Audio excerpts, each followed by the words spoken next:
after breakfast, then you went ahead and did the medical, Right. and you got your shots during the medical. Then after the medical was finished, what happened next? Moment of truth came afterwards, and then after you get through the moment of truth, What was the moment through? What's that consist of? basically it's they're explaining. What you're getting yourself into? They put everybody in the classroom. You already met your RDCs at this time, Okay. your recruit division commander, and you're sitting in a room, and the moment of truth happens. When that happens, is they basically talk about, hey, because a lot of recruiters, what they do is, if they want to push people in, they'll tell them, hey, even let's say for example if they smoke weed, right? Right. Like, hey, they test to make sure they're clean, and then they're like, hey, you never smoked weed before. Or if it's like, it's some kid hurt himself in football, but it's not really recorded in medical records, kind of stuff. Like, hey, don't declare that. Don't say nothing. Some recruiters do it. Some other recruiters don't. Some other recruiters look past it. Some of them don't. It's one of those things. If you didn't tell me, I don't know. Right. Kind of thing. So a lot of people they get worried because depending on the medical, depending on what's wrong with them, could get them kicked out, kind of thing, like sleepwalking, or like, I don't know about back then. Asthma was something, but depending how severe it is, like, I know they kind of doing it with flat foot because people have flat feet and everything like that. And this was all during the so-called moment of truth. Yeah, if time. Say, if you didn't say nothing, say it now. Even people with criminal records, like, and all that other stuff, like. Oh, so it's like they said you don't just double question you, asking you if you've ever been have a criminal record, if you ever had done illicit drugs, whatever it is, and all that. All right, and now after that segment finished, now after the moment of truth, and they go, do you have to like sign something during that? Yeah, you do. You do a lot of stuff. You do online training, like NKO, which is Navy Online, and Navy Knowledge Online. Yeah. All right, so after that segment, after you finished the moment of truth segment, as he called it, right? He dubbed it. What came after that? After that, it was. I remember for me, I was still in the classroom, and we always introducing ourselves and everything like that because they done bombard us all this other stuff. So, everybody's introducing ourselves, and then afterwards, the RDCs they've been introduced themselves. Mm-hmm. So now they start breaking down what they expect from us. They break down, hey, this is what we want from you, and this is what you should expect from us, and so on and so forth.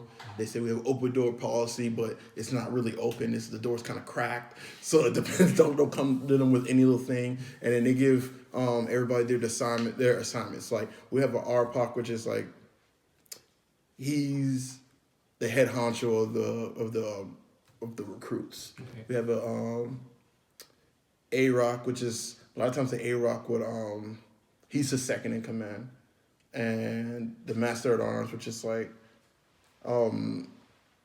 for the division, he like, I think he's assigned the watches and all that other stuff.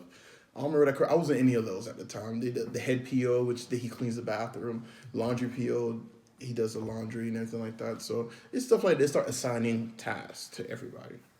Okay. So that's what they start doing. And it was after that. That was the end of that very first day. No, they started teaching you how, because again, our day starts at like 5 or 6 in the morning. Yeah. So at that point, when you were when finishing, do you remember what time period that was around? The moment of truth. This is still like within the moment of truth era, right? Right. So I know it was probably around like 12 because we got another bag nasty, and which is lunch. Yeah, that's for lunch, and then we start drilling afterwards. Like, drilling is job. Like, marching, learning how to do a march and everything like that. So they start teaching you how to march on the very first day of boot camp once you got off the plane and stuff. Yeah, but it's like technically it's not really. I know you got here. They said you arrived in around 1 a.m. and then you only had like 130 minutes sleep. And then once you get up at 5 a.m., they brought you to the medical. Right. And after the medical is the moment, the truth moment, which is right before lunch. And then after lunch is when you said they start the drilling with you. So now that you're at the drilling, what did the drilling consist of? They teach you how to do about phase, right phase, left phase. They show you how to march as a division. that A-Rock does. Not A-Rock. They want you guys to be synchronizing as a group. Yeah. Now, how many of you guys were in that group, if you remember? If you like, just about approximate.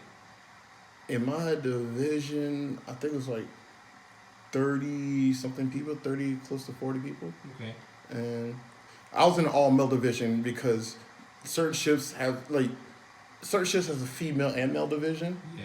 And the ones that usually has a female and male, like it's like we have a brother division, which is like, just say I was 084 and we have another one 085. Mm-hmm. We were together, but we weren't together. It's one of those things like,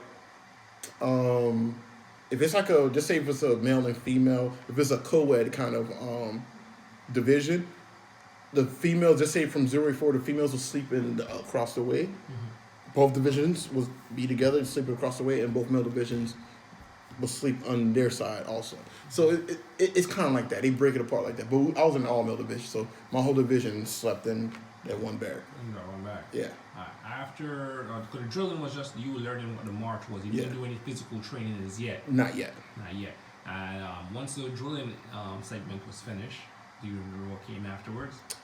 What came afterwards, like, in the beginning was a lot of NKOs. That's basically what the beginning was about. The beginning was about a lot of online training. They teach us how to march and everything like that. And once you get past P days, because I was in the push division. So push division is one of those divisions where boot camp's technically 2 months long for the Navy. From back in 08. I don't know about now. I need to look into it now. But my boot camp was about 6 weeks, maybe 7, because it was during the holidays. So those push people out, push me out, and everything like that. We're going to go back to the stadium on that day. We can recall after the drill session, right? Right. Did you guys just go back to the barracks to sleep, or did you guys have another bag nasty for dinner? Oh no, we actually had dinner. We actually had real, and I would say that dinner was a better dinner. Like civilians was cooking the food, so it was pretty good, and they were just telling us the rules. Like basically, throughout those processing days, it was basically telling us how to act and everything like that. And they can't really. So the processing day was a couple of days. Yeah, it's like so 3 to 4 days. Any physical training until probably after processing. How long did how many days were processing days? Some divisions were like probably like a week, because the reason why I say some divisions probably a week, because a lot of times you gotta have a certain amount of number to have a division. Yeah. So a lot of people get to boot camp before you do. Mm-hmm. So a lot of them, they're on hold until they fill that division, and that's when they could start. So a lot of people, when I started my first P day, people was probably on their 3rd day waiting for us to get there to fill that division, if that makes sense. Mm-hmm. So for me, it was like 3. It was like the process. It was like 3 to 4, and don't quote me because this was like over 08. So over a decade ago. Yeah, a while ago. Yeah. So mine was like probably 3 to 4 days, and once you get medically cleared, you fit for full duty. Yeah. That's when the physical training. It's about to get hot. Yeah. Right, so like, let's say we would say like the first 3-4 days was the processing days, and after processing days, now when you got medically clear, everything verified, came back when they did your background checks and whatever, right? And now we're going into D-Day. Right. Of training. Do you remember that first day when you guys had to hop into physical training? Ooh, man, I remember because